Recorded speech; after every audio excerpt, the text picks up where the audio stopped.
Salut! Astăzi vă voi prezenta unboxing-ul căștilor Sony MDR XB400.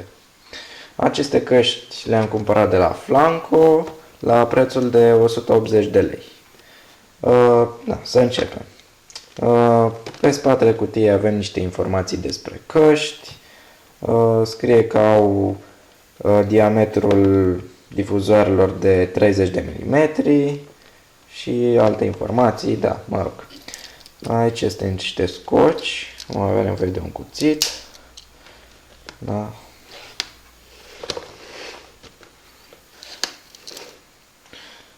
Da, așa.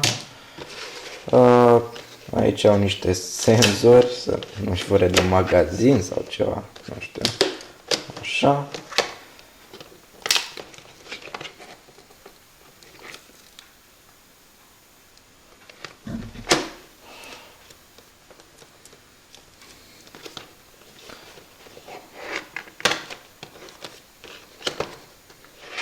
Da. Sunt împachetate foarte bine și greu de despachetat. Da, aici este un carton gol, cred. Da, gol. Așa. Așa, aici avem niște documentație de la Sony, manual de utilizare. Așa. Mai avem și garanția.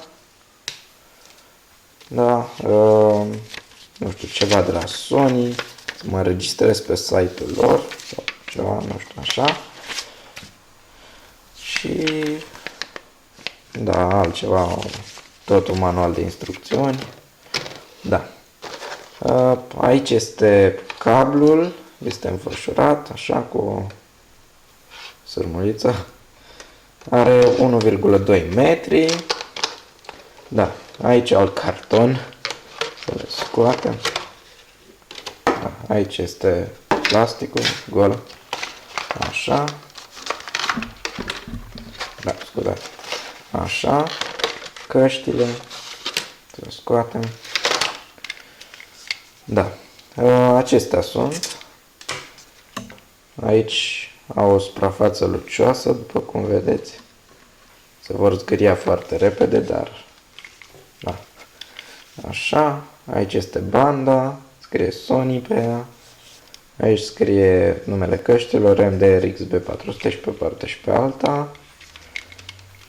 Niște elemente metalice aici și în partea cealaltă.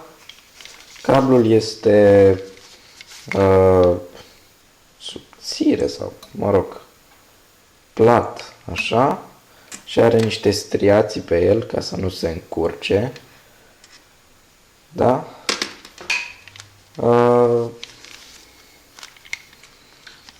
Ear capsurile sunt moi, chiar foarte moi.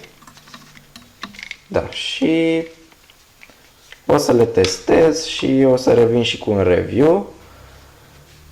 Da, cam atât. Mulțumesc pentru vizionare. Dacă v-a plăcut, dați like. Dacă nu v-a plăcut, dați dislike. Da, salut!